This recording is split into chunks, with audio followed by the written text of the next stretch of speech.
வணக்கம் அனைவருக்கும். என் பெயர் கார்த்திக். இன்னைக்கு நம்ம எங்க இருக்கோம்னு பாத்தீங்கன்னா அர்ஜென்டினால தாங்க இருக்கோம். அர்ஜென்டினாவோட கேபிட்டலான பியூனஸ் ஐரஸ் சிட்டில சிட்டி சென்டர்ல தான் உட்காந்துருக்கேன். ஆமாங்க, நான் எதுவும் காட்டுக்குள்ள எல்லாம் உட்காந்துருக்கல. சில பேர் இன்னும் நம்ப மாட்டீங்க, உங்களுக்காண்டி இந்த ஏரியாவை அப்படியே சரௌண்டிங் வியூ காமிக்கிறேன். இது மட்டும் இல்லங்க, இது பக்கத்துல இன்னொரு கார்டன் ஏரியா இருக்கு. அந்த கார்டன் ஸ்பேஸ்ல இன்னும் பெரிய மரம்லாம் இருக்கு. அதுவும் சிட்டி சென்டருக்கு நடுவுல, அது அர்ஜென்டினாவோட கேபிட்டல் சிட்டிக்கு நடுவுல. பார்க்கவே ரொம்ப பிரமிப்பா இருக்கும். வாங்க அங்க போய் பார்க்கலாம். பாருங்க, இதான் நான் அந்த சொன்ன மரங்க. பாருங்க எவ்வளவு பிரம்மாண்டமா இருக்குன்னு. இது என்ன மரம்னு எனக்கு தெரியல.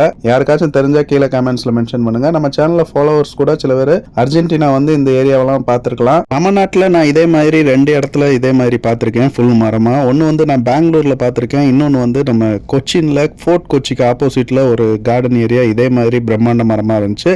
இதே மாதிரி வேற இடத்துல நம்ம ஊர்ல இன்னும் நிறைய கார்டன்லாம் இருக்கலாம். சென்னையிலையும் கூட ஒரு ஆலமரம் இருக்குன்னு கேள்விப்பட்டிருக்கேன். அடையார் பக்கத்துல. நான் போனதில்லை. மறக்காம உங்க கமெண்ட்ஸ் என்னன்றதை கீழே கமெண்ட்ஸ்ல மென்ஷன் பண்ணுங்க. மறக்காம உங்கள் கமெண்ட்ஸ் என்னன்றதை கீழே கமெண்ட்ஸில் மென்ஷன் பண்ணுங்கள். நம்ம சேனலை ஃபாலோ பண்ணலைன்னா ஃபாலோ பண்ணி வச்சுக்கோங்க. பாய் பாய்.